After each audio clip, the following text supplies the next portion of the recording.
had the most embarrassing moment at an event the other night.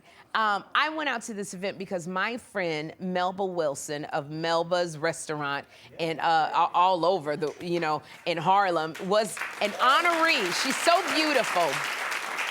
And my dear friend was an honoree at the New York City Tourism Foundation Gala, and I introduced her and said some words about her because I love Melba so much. Now, I always say, New York City events are so different than Los Angeles events. In LA, you can guarantee you're gonna be partying with celebrities, but in New York, you got people from all industries that are at these events. So in New York, you could be sitting with a billion-dollar hedge fund manager. In LA, you're gonna be sitting with a person who got 3 lines on a sitcom.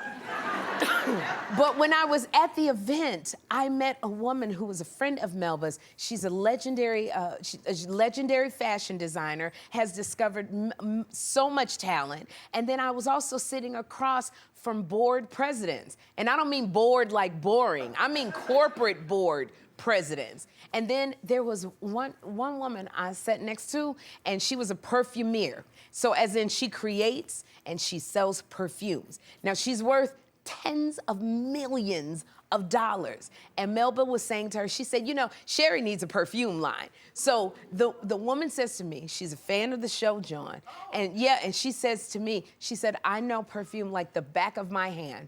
And she said, I need to sniff you to see who you are, because she knows scents. But when she said that, when I tell y'all, my heart sank because I remember what scent I was wearing.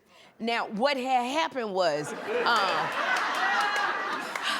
here's the thing. I was rushing out the house because I needed to be there a certain time, to sit with Melba. And I put on perfume, but I couldn't find the perfume that I normally wear. So what I saw when I was walking out the house, running out the house, the reed diffuser was right near the doorway. Yeah, so I quickly took one of the sticks and I put it on my wrist.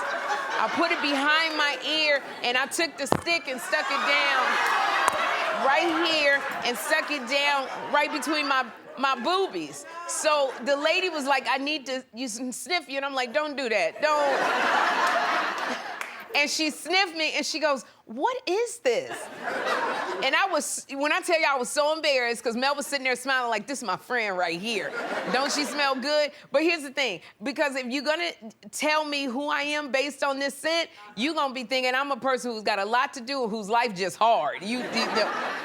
So the very thing I did, I blamed it on my son, which is, if you a parent, that's what you do when you're in a tight situation. And I said to her, well, my son Jeffrey, he was making a project at school, and they were working on scent, so he brought it home, and Jeffrey just happened to say to me, Mom, you never wear what I made for you. So I said, today I put it on. Oh, my God. And I told her, I said, so yeah, this fragrance is a tribute to my son, and it's called Reeds. That's what it's called. And she said to me, she said, I am going to remember this scent forever. And I'm thinking to myself, I bet you will the next time you walk through a hotel. You sure will. And I want to tell you, it's not like using the reed diffuser is not something I've ever done. So what is the odds of I decide to use the reed diffuser and I run into a perfumier? But anyway, and the whole table, everybody's like, oh, it just smells so good, because it's from the diffuser. But Melba, I want to say thank you for having me. I was so excited that you were honored and that people know exactly who you are and what you do for your community of Harlem. And we love you. Had such a great time.